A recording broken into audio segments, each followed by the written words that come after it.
boliviana, en la economía boliviana, que aquí, a pesar de todas las crisis políticas que hemos tenido, no tenemos.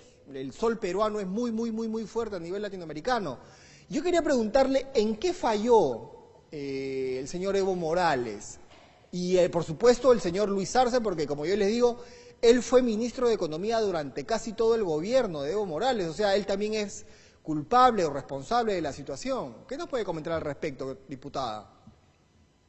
Bueno, nosotros consideramos de que una de las fallas que tuvo Evo Morales primero fue vender un modelo prácticamente que era ficticio para el país, ¿no? Dentro de esa desesperación de implementar un modelo económico distinto, realmente engañó a la población y ahora existe un déficit fiscal tremendo, ¿no? Y a consecuencia de eso es de que no existe dólares en el mercado, ¿no? Evo Morales, dentro de ese modelo económico, también realizó una distribución de los recursos, creando algunos fondos, recuperando algunas empresas. Tenemos que saber de que cuando Evo Morales entra, se empieza a exportar el gas también y Bolivia tiene ingresos 7 veces más de los que tenían anteriores gestiones. Entonces, Bolivia no ha crecido 7 veces más en el gobierno de Evo Morales como debió crecer, porque los ingresos y los recursos aumentaron 7 veces más y eso no lo siente la población Ahora, en sus diputada, hogares, ¿no? háblenos de la RUNASUR, de este tipo de organización multilateral que me parece que que se creó en Bolivia para poder adherir nuevos miembros, no nuevos países. Nosotros en el Perú vemos a RUNASUR como esa especie pues de organización que podría primero desestabilizar más socialmente al Perú por las marchas que se han dado en el sur peruano y porque hay una relación muy estrecha con Puno. Bueno, nosotros lo hemos manifestado, cualquier tipo de organización o alguna persona, mucho más si es un expresidente, quiere entrometerse en la soberanía de otros pueblos, de otros países, sin duda nosotros como opositores lo rechazamos y lo cuestionamos, porque las organizaciones que se creen primero tienen que pensar en el desarrollo de su país y tiene que ser algo productivo para su país y no así crearse organizaciones o entidades para implementar modelos, en el caso de Bolivia, un modelo económico que quieren implementarlo en otros países cuando ya ese modelo se ha demostrado que se ha desgastado y que realmente no funciona, ¿no? Realmente cuestionamos este tipo de accionar, esperemos que otros países no se presten o políticos, autoridades, a seguir el camino económico, el modelo económico que se plantea desde Bolivia, que en un inicio lo aplicaron junto con el actual presidente que fue ministro durante todos los periodos de Evo Morales Claro. y que realmente ahora se ve de que ha fracasado, ¿no? Nosotros cuestionamos cualquier injerencia en países porque cada país tiene el derecho de poder organizarse, de poder ver la mejor forma, cómo quieren vivir, en este caso en Perú, ¿no es cierto? Cada uno redacta su propia constitución de acuerdo a sus costumbres también y a la forma que visiona vivir tanto en relación a derechos humanos como también en temas económicos, ¿no? Usted lo dice, ¿no? Se planteó en Perú de que puedan adoptar el modelo boliviano. Yo les digo desde Bolivia, este modelo ha fracasado, ha sido un modelo realmente que ha servido solamente para que los poderosos y los miembros del movimiento al socialismo lucren con beneficios personales y además que ha estado plagado de muchísimos hechos de corrupción que han sido denunciados como dentro del mismo fondo indígena. El fondo indígena se crea precisamente para llegar con proyectos a los indígenas y hemos visto que desde el fondo indígena se robaron la plata de los bolivianos y hasta ahora no regresa esos fondos a las arcas del Estado porque tenemos una justicia corrupta, una justicia que no es independiente y una justicia que persigue sin duda la impunidad y protege la impunidad a favor de los gobernantes. Diputada, quería comentarle por lo siguiente. En Bolivia hay una derecha organizada, hay una clase conservadora que es muy compacta, porque aquí en el Perú hay unas divisiones, la verdad, muy lamentables. Hay a veces acuerdos entre la derecha y la izquierda. ¿Cómo es la situación ahí en Bolivia? Cuando Evo Morales ingresa al país, empieza a implementar dentro de ese modelo de desestructurar las instituciones, empieza a implementar leyes que van sin duda a perseguir la desinstitucionalización de la ciudadanía, ¿no? Empecemos por una ley pequeña o un decreto pequeño, el tema de que ya no era necesario afiliarse a los colegios de abogados, por ejemplo, ¿no? Antes en mi departamento teníamos un colegio de abogados que hacía pronunciamientos fuertes y que sin duda eran importantes, pero cuando Evo Morales ingresa, dice no es necesario afiliarse ya a un colegio de abogados, nosotros del Ministerio de Justicia vamos a dar las credenciales a los nuevos abogados. Entonces ahí ya existe un rompimiento de la institucionalidad y Evo Morales lo hace sin duda con una finalidad, ¿no? De poder eternizarse en el poder en este caso y que no hayan instituciones fuertes, ¿no? Ese es un pequeño ejemplo. Después de eso, Evo Morales empieza a perseguir a los miembros del Tribunal Constitucional, prácticamente se ven obligados a renunciar, inicia una aprobación a través de una constituyente, la aprobación de una nueva constitución. Hoy día está copado todos los órganos del Estado, el Tribunal Supremo Electoral es tremendamente cuestionado en el 2019.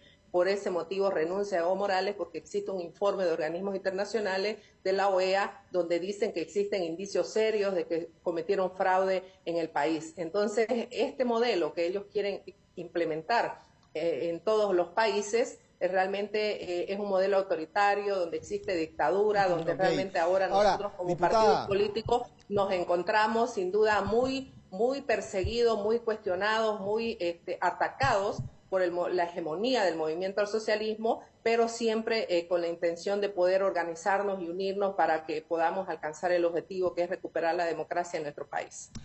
Mire, yo le voy a comentar algo. Yo no soy un simpatizante del actual modelo económico peruano y mucho menos de la Constitución de 1993 que nació en un momento en el que Perú no vivía en una democracia porque hubo un autogolpe en el año 92 con Alberto Fujimori y ahí fue donde se redactó esta Constitución.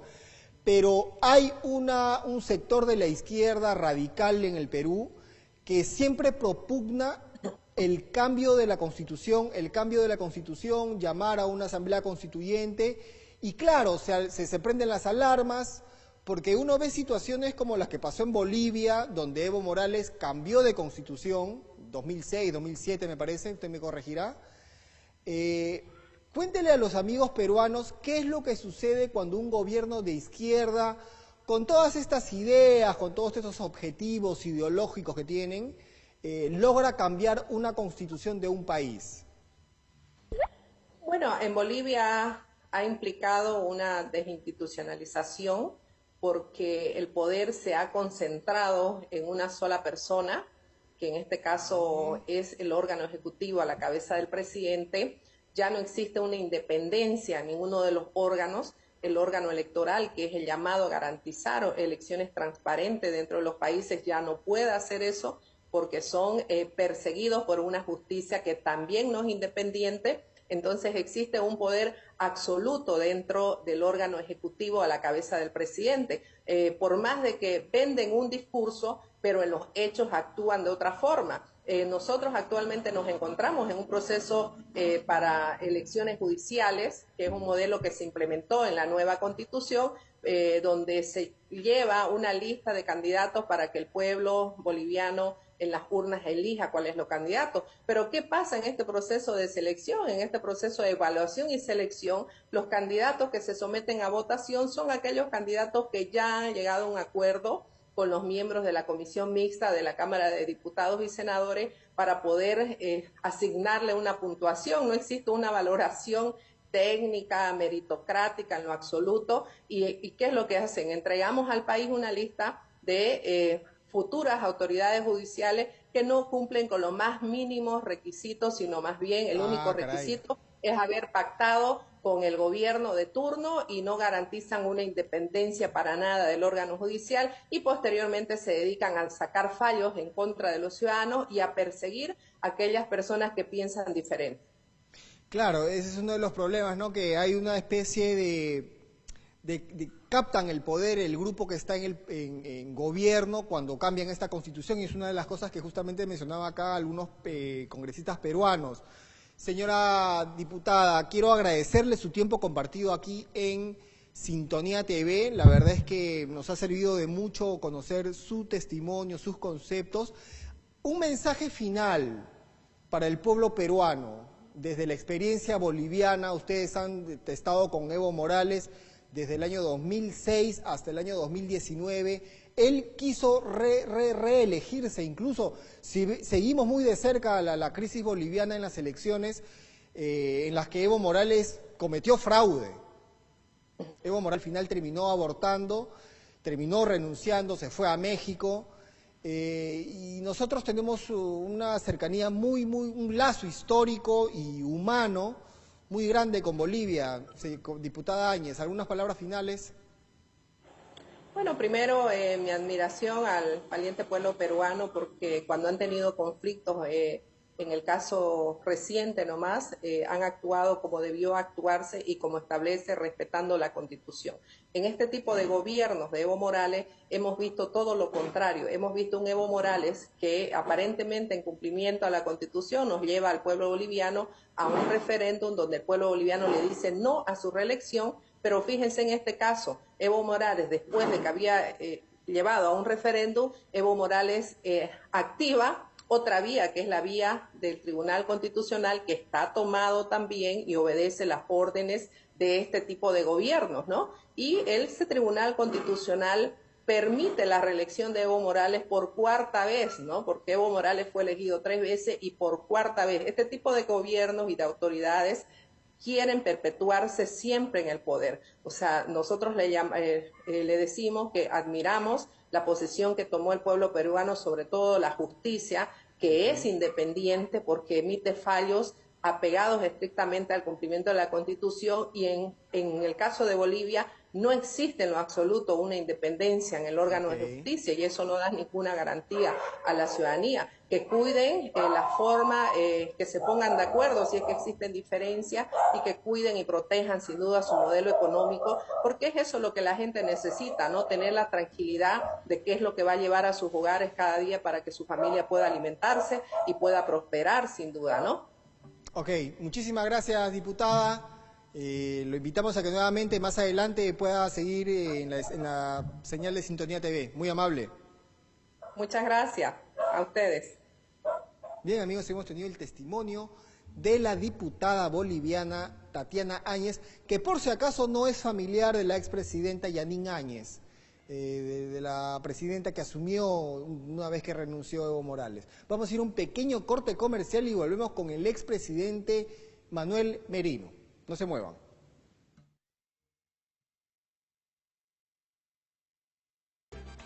Todos los jueves a las 4 de la tarde con 30 minutos, Sintonía